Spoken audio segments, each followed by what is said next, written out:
नमस्कार दोस्तों, संगम परिवार में आपका हार्दिक स्वागत है। मैं शैलेंद्र आज फिर एक नई कक्षा के साथ उपस्थित हुआ हूं। दोस्तों, इस क्लास में हम मध्य प्रदेश शिक्षक भर्ती वर्ग 2 की परीक्षा की तैयारी कर रहे हैं, जिसमें हमने पहले विषय वार बहुत सारी प्रश्नोत्तरी की है। अब मॉडल पेपर के रूप में हम कुछ प्रश्नों को देख रहे हैं और अपनी तैयारी को मजबूत करने का प्रयास कर रहे हैं। आइए दोस्तों, आज की कक्षा में हम जो मॉडल पेपर नंबर 2 है उसको देख रहे हैं। उसमें कुछ व्याकरण और कुछ साहित्य के प्रश्नों को लिया गया है। वीडियो प्रारंभ करने से पहले जो मित्र पहली बार हमारे इस संगम परिवार पर जुड़ रहे हैं और जिन्होंने अभी तक चैनल को सब्सक्राइब नहीं किया है, तो पहले वो चैनल को सब्सक्राइब कर लें। साथ ही बेल आइकन के बटन को दबा लें, जिससे कि इस तरह की जितनी भी वीडियो हम अपने इस संगम परिवार पर डाल रहे हैं यूट्यूब चैनल पर, वो उन सभी की सूचना आप तक पहुंच जाए। आइए दोस्तों, अधिक समय न लेता हुआ वीडियो प्रारंभ करते हैं, जिसका पहला प्रश्न ये है। और सभी साथियों से निवेदन ये रहेगा कि वीडियो देखने से पहले पेन कॉपी लेकर के बैठें। जो प्रश्न आपसे अच्छे से बन रहा है उसको भी नोट करें, और जो नहीं बन रहा है उसको भी अलग से लिख लें कि क्यों नहीं बन रहा है, और उसको पढ़ने का प्रयास करें और कहाँ से कौन से प्रश्न आपसे नहीं बने हैं। आइए, पहला प्रश्न क्या है। शिवास्ते पंथानः सन्तु इति इयं पंक्ति कुत्र वर्तते। ये प्रश्न आपको ये भी बता रहा है कि जो ग्रंथ जो पुस्तक आपके पाठ्यक्रम में लगी हुई हैं, उनमें से जो मुख्य पंक्तियाँ हैं उनको पढ़ें। ये सिर्फ एक पंक्ति ये नहीं कह रही कि यही आएगी। हाँ, इस तरह की बहुत सारी पंक्तियां हैं जो पूछी जा सकती हैं, तो उनके विषय में ये बताई गई है। तो यह जो पंक्ति है, क्या रामायण से ली गई है, उत्तररामचरितम से ली गई है, या शिशुपाल वध से ली गई है, अथवा अभिज्ञान शाकुंतल से। तो यह जो पंक्ति है दोस्तों, अभिज्ञान शाकुंतल के चतुर्थ अंक में, और लगभग लास्ट अंतिम जो भाग है उसमें कश्यप बोलते हैं। कौन बोलते हैं? कश्यप बोलते हैं कि आपका जो मार्ग है, वो शिवा है यानी कल्याणकारी, ते यानी आपका, पंथान यानी रास्ता, संत यानी होवे। ठीक है, चलिए अगले प्रश्न की ओर बढ़ते हैं। अब रामायण से बहुत सारी सूक्तियाँ हो सकती हैं, या पात्र परिचय हो सकता है ना। उत्तर रामचरितम से बहुत जीवितम में द्वितीयम इस प्रकार की पंक्ति आती है। क्या है? शिशुपाल वधम से बहुत सारी पंक्तियाँ आती हैं, तो वो जो मुख्य पंक्तियाँ हैं उनको आप देख लें। चलिए अगले प्रश्न की ओर बढ़ते हैं। घंटा माघ कस्योपाधिरस्ति। जो घंटा माघ है वो किसकी उपाधि है? क्या भास की है, कालिदास की है, अंबिका दत्त व्यास की है, या माघ की है? तो दोस्तों, आप जानते हैं भास को कहा जाता है अग्नि कवि या अग्निमित्र, है ना, क्योंकि उन्होंने स्वप्नवास दत्तम में वासव दत्ता को जो जलने का प्रकांड किया है, जो घटना दी है, वो लावणक ग्राम में, उससे इनको अग्निमित्र या अग्निकवि कहा जाता है। कालिदास की बहुत सारी हैं। उपमा सम्राट है ना, उपमा सम्राट है, कवि कुलगुरु है, कवि कुलगुरु, ठीक है, दीपशिखा है। तो कहने का मतलब बहुत सारी, श्रृंगार कवि भी इनको कहा जाता है। इसके बाद अंबिका दत्त व्यास, जो अंबिका दत्त व्यास है, इनकी है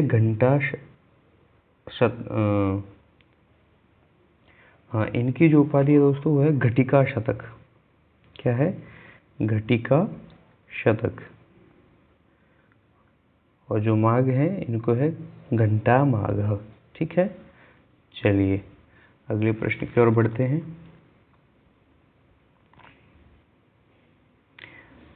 शिशुपाल वधस्य प्रथम सर्गे कति श्लोकाः सन्ति। शिशुपाल वध में दोस्तों प्रथम सर्ग में 75 श्लोक हैं।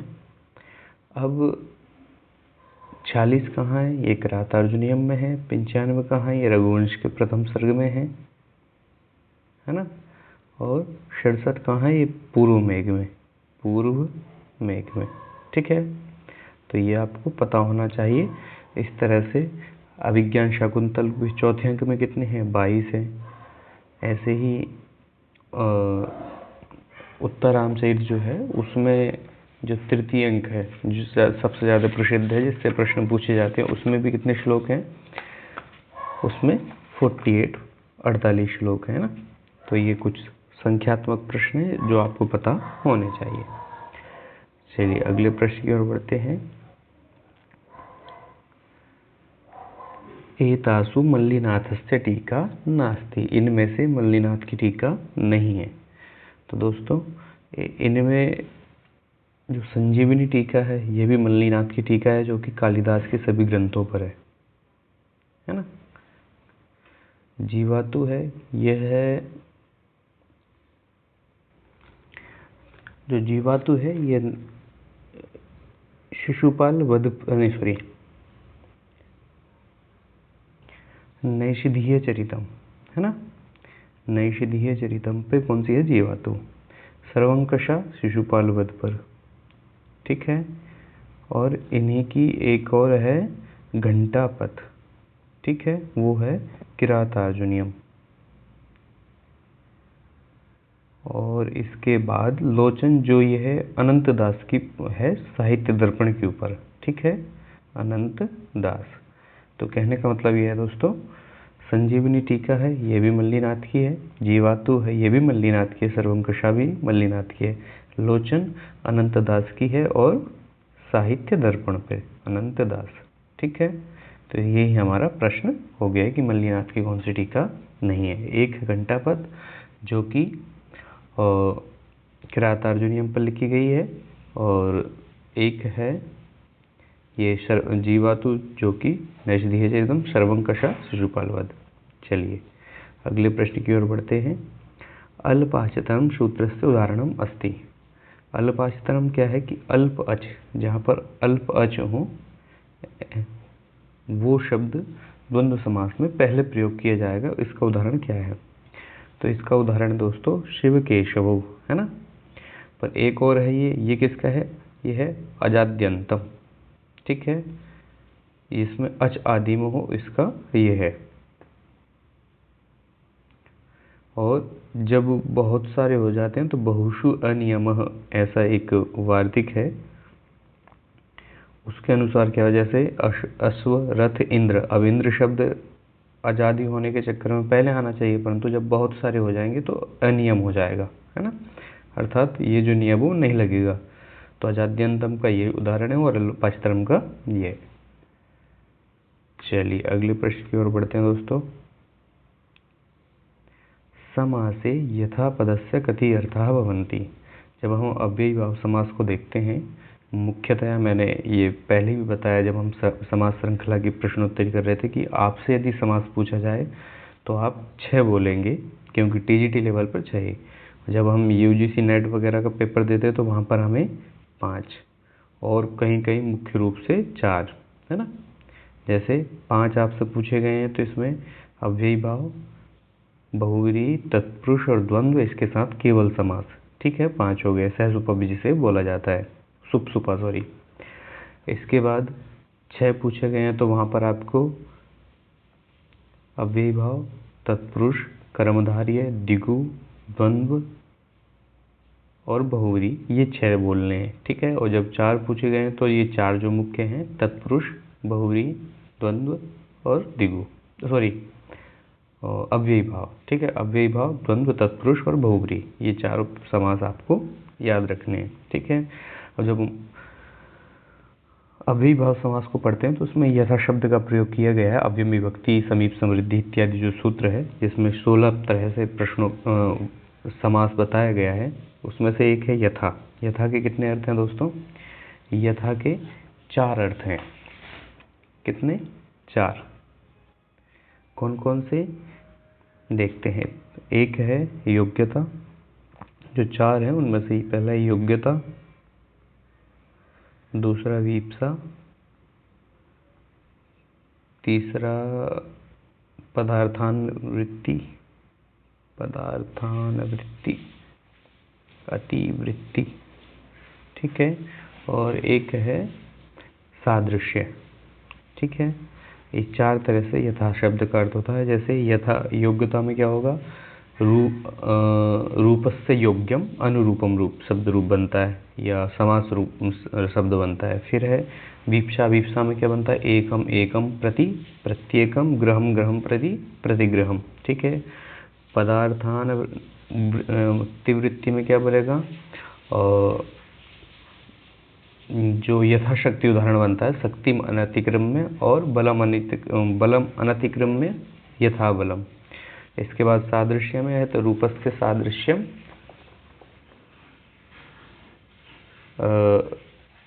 स्वरूपम और हरे सादृश्यम सहरि। अर्थात ये 4 उदाहरण आपको दिमाग में रखना है। एक क्या है, अनुरूपम रूपस्य योग्यम में, फिर वीप्सार्थ में प्रत्येकम या प्रतिदिनम। ठीक है। इधर पदार्थान निवृत्ति में यथाशक्ति या यथाबलम, और इसके अलावा सादृश्य में रूपस्य सादृश्यम स्वरूपम और सहरि हरे सादृश्यम। ठीक है। चलिए अगले प्रश्न की ओर बढ़ते हैं। हरि पदस्य हरे रूपम कुत्र भवति। अब शब्द रूप से इस तरह से प्रश्न पूछा जा सकता है दोस्तों कि जो हरि शब्द है इसका हरे रूप अथवा अन्य कोई रूप हरव रूप कितने स्थानों पर कहाँ कहाँ बनता है ना। तो हरि शब्द का जो हरे रूप है ये षष्ठी विभक्ति एकवचन में बनता है, द्वितीय विभक्ति एकवचन में हरिन बनता है। ठीक है। पंचमी विभक्ति एकवचन में हरे बनता है। अर्थात विकल्प क तथा घ सही है और इसके अनुसार हमारा घ। ठीक है। चलिए अगले प्रश्न की ओर बढ़ते हैं। अगला प्रश्न क्या है दोस्तों, किम अशुद्धम अस्ति, क्या अशुद्ध है। अब विद्वान शब्द का रूप आपने पढ़ा होगा तो आ जाएगा आपको समझ में कि क्या क्या कहाँ कहाँ गलत हो सकता है। जैसे विदुषः ये पंचमी षष्ठी एकवचन में रूप बनता है। ठीक है। और द्वितीय बहुवचन में रूप बनता है। फिर विद्वान ये रूप कहीं नहीं बनता है, विद्वान ये बनता है अपना प्रथम विभक्ति एकवचन में और विदुषी सप्तमी विभक्ति एकवचन में। तो इन्होंने क्या पूछा, अशुद्धम अस्ति, तो अशुद्ध हमारा विकल्प ख। चलिए अगले प्रश्न क्या है, रामषष्ठ केन सूत्रेण सिद्ध्यति। बताइए दोस्तों, रामषष्ठ केन सूत्रेण सिद्ध्यति। क्या स्तोश्चु होगा। ये कौन सी संधि होती है दोस्तों, स्तुत्व संधि। एक झलाम जशवंत है, इसको कौन सी संधि बोलते हैं, जस्तु संधि। स्तुत्व संधि। ठीक है। जलाम जस जसी ये भी जस्तु ही करती है परंतु नियम दूसरा है। ठीक है। चलिए तो बताइए कौन सा सूत्र यहाँ पर प्रयोग में आ रहा है। दोस्तों यहाँ पर जो सूत्र प्रयोग में लाया गया है वो है हमारा स्टुनाष्टु। ठीक है। स्टुनाष्टु का क्या अर्थ है कि सकार और तवर्ग के स्थान पर शकार और चवर्ग होंगे, परंतु होंगे कब, जब शकार और चवर्ग का योग होगा। ठीक है। ऐसे ही झलाम जशो अंत्य में क्या है कि झलों के स्थान पर जस होगा यदि वो झल क्या हो, अंत्य यानी अंत में हो। ठीक है। फिर स्टुनाष्टु क्या कहता है, यहाँ पर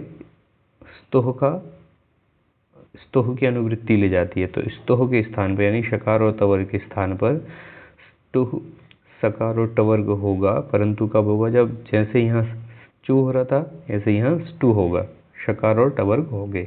ठीक है। साथ ही जलों के स्थान पर जस होंगे, जस तो ये भी कर रहा है परंतु कब, जब झसी परे, झस प्रत्याहार के वर्ण कोई भी परे होगा तब। तो दोस्तों इसमें जो 4 विकल्प है, चारों विकल्पों के विषय में बता दिया है कि रामषष्ठ क्यों इस सूत्र से होना चाहिए और इनमें क्यों नहीं हो रहा है और इनमें क्या क्या हो सकता है ना। आशा करता हूँ आपको वीडियो पसंद आया होगा। इस प्रश्न का उत्तर क्या है, स्टुना स्टू। ठीक है। शकार और टवर्ग के योग में शकार और टवर्ग होते हैं और सकार और तवर्ग के स्थान पर। चलिए अगले प्रश्न की ओर बढ़ते हैं। जस्तु संदेह उदाहरणम नास्ति। अभी हमने जस्व संधि पीछे 2 सूत्रों से होती है, दोनों को हमने जान लिया है। जस्व संधि मतलब क्या है, इसमें तृतीय वर्ण होता है, जैसे ज, ब, ग, ड़,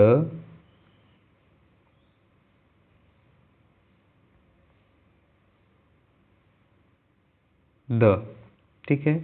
और जो सूत्र है तो इसका ज और जिससे जस्व, अब ये सारे तृतीय वर्ण हैं, तो जहाँ जहाँ तृतीय वर्ण हो रहे हैं वहाँ वहाँ जस्व संधि होगी, जहाँ नहीं हो रहा है वहाँ नहीं होगी। जैसे ट ठ ड ढ, यहाँ भी तीसरा वर्ण है। च छ ज, यहाँ भी तीसरा वर्ण है। त थ द द, त थ द, यहाँ भी तीसरा वर्ण है। तो जहाँ जहाँ तृतीय वर्ण है वहाँ सब में जस्तो संधि है। इन्होंने पूछा है नास्ति, नहीं है, तो हमारा उत्तर हो गया दोस्तों कृष्ण हो।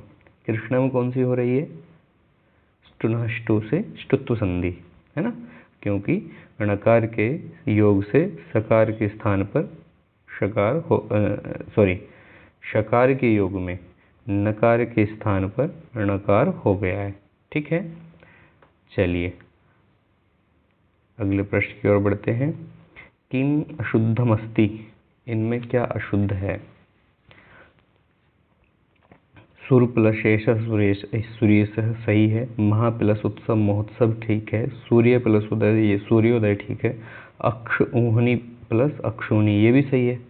बताइए दोस्तों क्या गलती हो सकती है इसमें, या ऑप्शन भी गलत हो गए। नहीं, इसमें क्या है दोस्तों, ये तो सभी गुण संधि के उदाहरण सही हैं, परंतु नियम यहाँ पर भी ठीक लगता है, पर एक विशिष्ट जिनको हम वार्तिक कहते हैं, वार्तिक से यहाँ क्या हो रहा, अक्षादुहिन्य तरस्याम एक वार्तिक है, उसमें अक्ष शब्द के साथ ऊहनी शब्द, जब सेनावाची शब्द आएगा तो वहाँ पर गुण न होकर वृद्धि होगी, और वृद्धि होने पर क्या बनेगा, अक्षौ। और एक जब शकार पहले होता है तो नकार के स्थान पर नकार हो जाता है, तो अक्षहुणी ये रूप बनेगा, ठीक है, अक्षोहुणी। तो ये हमारा अशुद्ध है, और अशुद्धि हमको देखना था, है ना। ये ध्यान रखना, ये जो वार्तिक से बना हुआ है, वैसे तो ये सब एक से है, पर जो जो मुख्य जहाँ जहाँ प्रश्न पूछे जाते हैं वो मैंने आपसे ये भी पूछ लिया है। चलिए इसको आप ध्यान में रखेंगे जिससे परीक्षा में गड़बड़ ना हो। अगला प्रश्न बताइए दोस्तों, उपमान पूर्वपद कर्मधारयस्य उदाहरणं वर्तते। अब ये थोड़ा प्रश्न इस तरह से पूछ लिया जाए, इसलिए इसके लिए आप तैयार रहें। वैसे कर्मधारय से डायरेक्ट प्रश्न पूछा जाएगा, पर जब परीक्षक है कुछ भी पूछ सकता है, तो उसमें हम कह नहीं सकते हैं। तो उपमान पूर्वपद कर्मधारय के 4 भेद मुख्यतः बोले गए हैं। उपमान पूर्वपद, विशेषण पूर्वपद, इसके अलावा रूपक पूर्वपद और उभयपद विशेषण पूर्वपद, है ना। तो ये 4 प्रकार से कर्मधारयों को पूछा गया है, और इसकी अधिक जानकारी के लिए हमारे YouTube पर कर्मधारय से संबंधित एक वीडियो है, उसको आप देख सकते हैं, तो वहाँ पर और स्पष्टता हो जाएगी। तो इन्होंने पूछा उपमान पूर्वपद कर्मधारयस्य उदाहरणम अस्ति। उपमान जिससे हम किसी की उपमा दें, तो ऐसा शब्द जिसके द्वारा उपमा दी जा रही है, तो वो शब्द पूर्व में होगा। तो कृष्ण है सर्प, यहाँ पर क्या है, विशेषण पूर्व पद है, क्योंकि कृष्ण जो है वो विशेषण के रूप में है, तो ये यहाँ पर नहीं है। दूसरा शोक अग्नि, यहाँ पर शोक में अग्नि का आरोप कर दिया है, तो जब पर हम आरोप करते हैं वह रूपक होता है, तो रूपक पूर्व पद हो गया है। फिर पीत है कृष्ण, पीत और कृष्ण दोनों ही विशेषण है, उभयपद विशेषण पूर्व पद, है ना। तो इसके अलावा जो हमारा बचा है घन श्याम, घन इव श्यामा, घन के समान अर्थात बादल के समान ही जो काला है, तो उपमान पूर्व में है, बाद में उपमेय है, और दोनों से मिलाकर के जो शब्द बना है वो घनश्याम उपमान पूर्वपद कर्मधारय का उदाहरण है, ठीक है। ये क्यों नहीं हुआ इसका भी मैंने बता दिया है, क्योंकि इसमें विशेषण पूर्वपद है, विशेषण पहले है ना। शोकाग्नि में इसमें रूपक है, तो रूपक कर्मधारय है, और प्रीत वर्ण में उभयपद है। आशा करता हूँ आपको ये चारों प्रश्न विकल्प समझ में आ गए होंगे, और इसको और स्पष्टता से जानने के लिए आप कर्मधारय के नाम से प्लेलिस्ट में एक वीडियो है, उसको देखेंगे तो और स्पष्टता आ जाएगी। चलिए अगले प्रश्न की ओर बढ़ते हैं।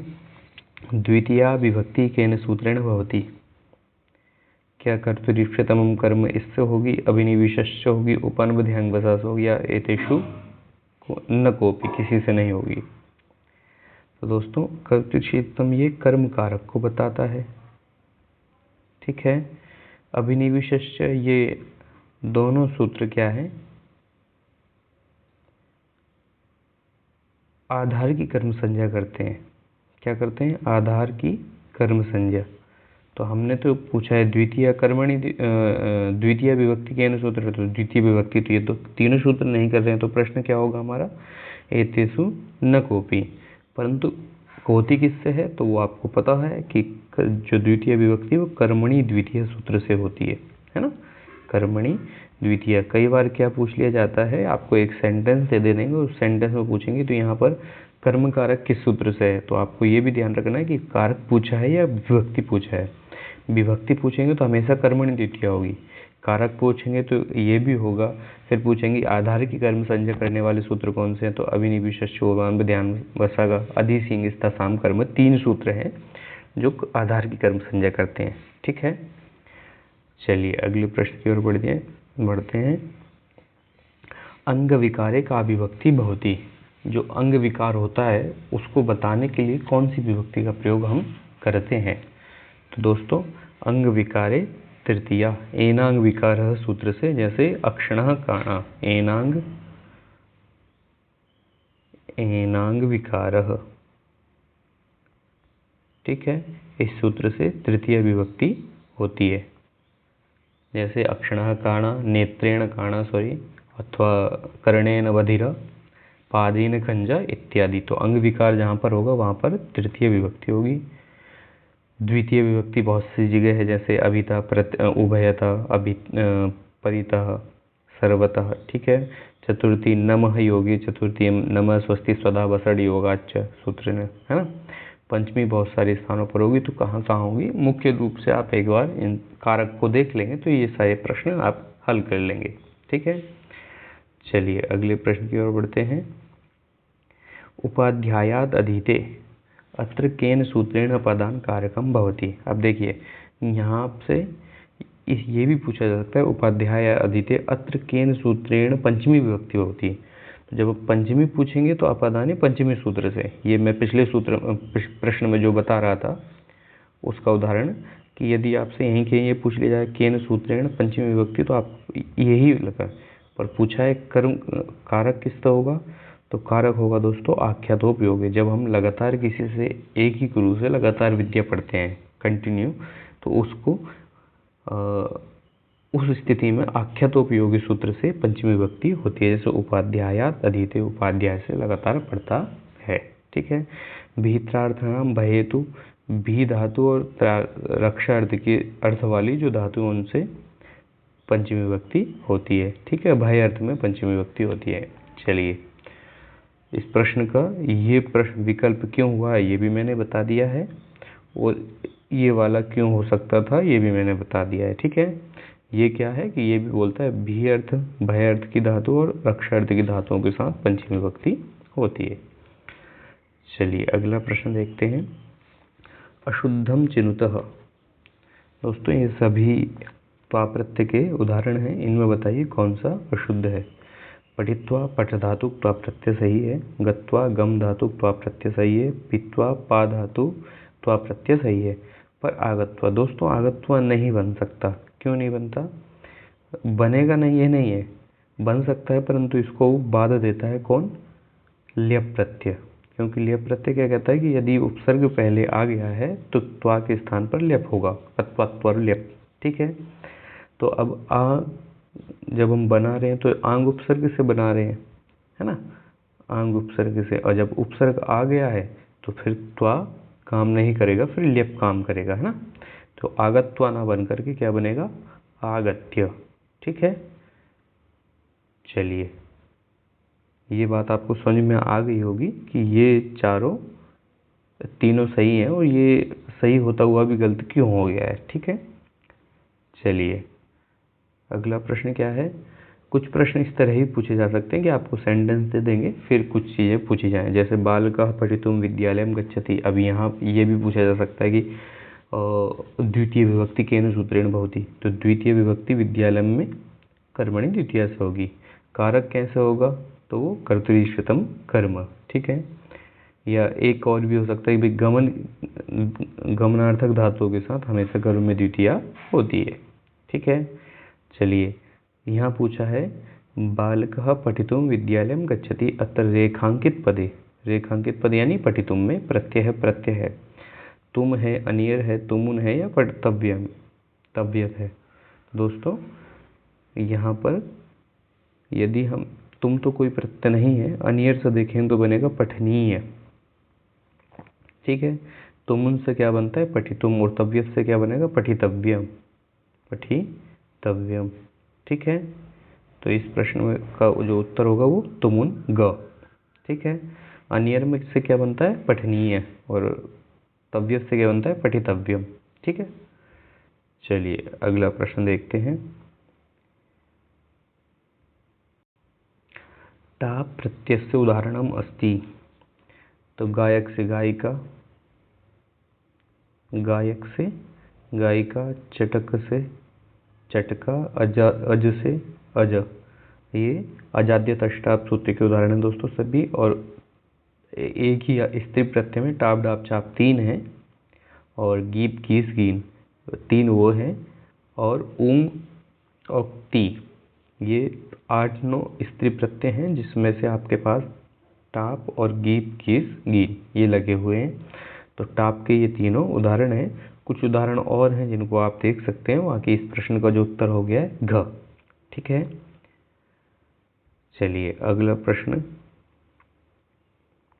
नर्तकी पदे प्रत्ययमस्ति, नर्तकी में कौन सा प्रत्यय है, गीप है, गीश है, गीन है, इन है। तो दोस्तों इन तो कोई स्थिर प्रत्यय होता नहीं है, अब आपको इन 3 में से ही छांटना है, तो क्या हो सकता है। तो देखिए दोस्तों, जब हम गीप की बात करते हैं तो गीप से जो प्रत्यय बनते हैं वो है शब्द, ज़्यादातर जो मुख्य हैं वो आपको बता देता हूँ। देवी, नदी, कुमारी, किशोरी, और क्या हो सकता है, तरुणी और त्रिलोकी, ठीक है। इतनों को भी आप याद रखेंगे तो लगभग प्रश्न यहाँ से आपका सही हो जाएगा। फिर गीस से जो बनते हैं वो सिद्ध गौरादिभ्यश्च सूत्र से ज़्यादातर प्रश्न पूछा जाता है। तो नर्तकी, गौरी, ठीक है, सूत्र कौन से, सिद्ध गौरादिभ्यश्च, और नटी, ठीक है। इन 3 के उदाहरण आप याद रखेंगे, और एक बार स्त्री प्रत्यय को पढ़ लेंगे तो जो जो और मुख्य उदाहरण वहाँ पर दिए गए हैं उनको भी आप देख लेंगे। सारंगवद्यो गीन, इस सूत्र से गीन प्रत्यय होता है, जो कि ब्राह्मणी है ना, शारंगवी, ठीक है। और इसके बाद एक नारी, ये 3 इससे मुख्य आपको याद रखने हैं, ठीक है। चलिए, तो इस प्रश्न का अब नर्तकी बनाया तो किससे बनाया, ये सिद्ध गौरादिभ्यश्च गीस प्रत्यय यहाँ पर प्रयोग किया गया है। चलिए अगले प्रश्न की ओर बढ़ते हैं। आज का हमारा अंतिम प्रश्न, न ही प्रतीक्षते काल अत्र उपसर्ग अस्ति, यहाँ पर क्या उपसर्ग है, ये जो वाक्य दिया गया है क्या प्रति उपसर्ग है, या प्र है, या प्रति है, या प्रत है। तो दोस्तों प्रति कोई उपसर्ग होता नहीं है, और प्रत भी कोई उपसर्ग नहीं होते हैं। आप जब हम पढ़ते हैं प्र, प्रा, आपसम, अनु, अव, निस, निर, दुस, दुर्वी, आंगनी, अधि, अपि, प्रति, तो जो इस तरह के 22 उपसर्ग हैं टोटल, ये भी संख्या पूछी जा सकती है। 22 क्या है, वो 22 ही हमारे अभिज्ञान शाकुंतल के चतुर्थ अंक में श्लोक हैं। देखिए ऐसा रिलेट करके पढ़िए। अब मैंने 22 उपसर्ग का नाम लिया, साथ में 22 और क्या हो सकता है, तो तुरंत मेरे दिमाग में काम किया कि अभिज्ञान शाकुंतल। तो ऐसे ही आप भी जो चीज़ें पढ़ रहे हो उनको जोड़ करके पढ़ें, जैसे बाद में आपको कन्फ्यूजन ना हो, है ना। तो प्र और प्रति 2 उपसर्ग होते हैं, तो प्र तो यहाँ पर नहीं है, उपसर्ग यहाँ पर है क्या, प्रति, ठीक है। अब दोस्तों एक प्रश्न और है, प्रति तो यहाँ उपसर्ग हो गया, इस प्रतीक्षते में धातु कौन सी है, यह आप कमेंट बॉक्स में कमेंट करके बताएंगे धातु कौन सी है। ठीक है, चलिए इसी के साथ हमारी आज की प्रश्नोत्तरी संपन्न हुई। और आप लोगों ने 20 में से कितने प्रश्न किए, है ना। आज के प्रश्न गलती से एक प्रश्न छूट गया है, तो आप 20 से ही बताइए 20 में से आपके कितने सही हुए हैं, कमेंट बॉक्स में आंसर करेंगे। 20 में से 20 किसके हैं वो भी बताएंगे। ठीक है, जिससे आपकी तैयारी का आपको पता लगेगा। अभी तक जिन दोस्तों ने वीडियो को ध्यानपूर्वक देखा उन सभी का बहुत बहुत धन्यवाद। और जिन्होंने अभी तक वीडियो को लाइक नहीं किया तो लाइक करें, शेयर करें, और चैनल को पहली बार देख रहे हैं तो चैनल को सब्सक्राइब कर लें, जिससे कि उनको इस तरह की जितनी भी परीक्षा संबंधी वीडियो हैं वो आपको समय पर उपलब्ध हो सकें। वीडियो बंद करने से पूर्व एक और सूचना है कि जिन साथियों को इस क्लास की पीडीएफ चाहिए वो हमारे टेलीग्राम चैनल से जुड़ सकते हैं। उसका जो लिंक है वो डिस्क्रिप्शन बॉक्स में पिन किया गया है, तो आप टेलीग्राम से भी जुड़ सकते हैं, जिससे आपको पीडीएफ प्राप्त हो सके। पुनः दोस्तों फिर मिलते हैं एक नई कक्षा के साथ, नई प्रश्नोत्तरी के साथ। नमो नमः, धन्यवाद।